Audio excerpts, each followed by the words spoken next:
সাধারণ ডিম বাজারে বিক্রি হচ্ছে 12 টাকা থেকে 13 টাকা প্লাস মাইনাস এরকম রেটে প্রতি পিস, কিন্তু ওমেগা 3 নাম দিয়ে এই ডিমগুলো বিক্রি করা হচ্ছে 22 টাকা করে প্রতি পিস, অর্থাৎ প্রতি পিসের দাম কম বেশি 9 টাকা করে অতিরিক্ত নেওয়া হচ্ছে। কিন্তু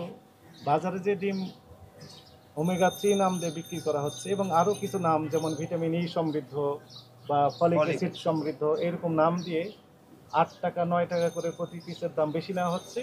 এই সপক্ষে কোনো ডকুমেন্ট তারা দেখাতে পারছে না, অর্থাৎ ল্যাব টেস্টের যে রিপোর্ট অথবা সরকারি কোনো অর্গানাইজেশন থেকে তাদেরকে যে সার্টিফিকেট দিয়েছে হ্যাঁ এগুলো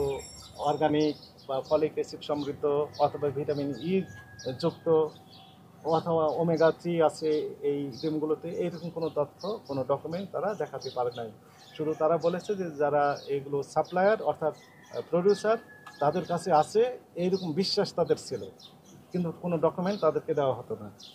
এর ভিত্তিতে এই তথ্যের ভিত্তিতে আমরা একটি প্রতিষ্ঠানে এসেছি, রেনেটো নাম, যেনারা ওমেগা 3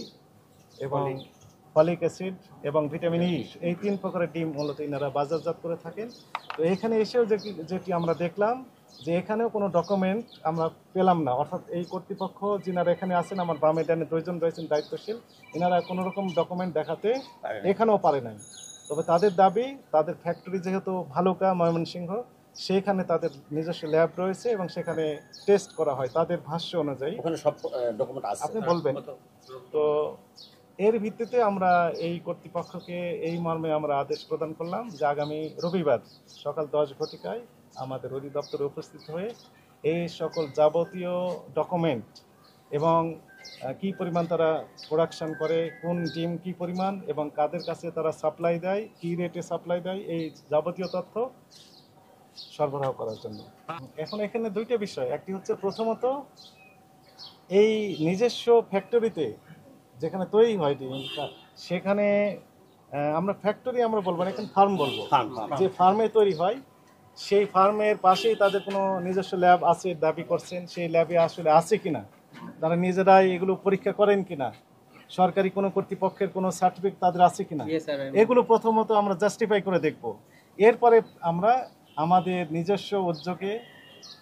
মার্কেট থেকে তাদের সরবরাহ, আমরা তো ইতিমধ্যে বলে দিয়েছি যে কোন কোন প্রতিষ্ঠানে তারা সরবরাহ করে এই ডিমগুলো, সেখান থেকে আমরা প্রয়োজন বোধে কিছু স্যাম্পল কালেক্ট করে প্রয়োজনে আমরা নিজস্বভাবে ল্যাবরেটরিতে পাঠিয়ে আমরা পরীক্ষা নিরীক্ষা করে আমরা তদন্ত রিপোর্টও প্রকাশ করতে পারবো যদি আমরা প্রয়োজন মনে করি।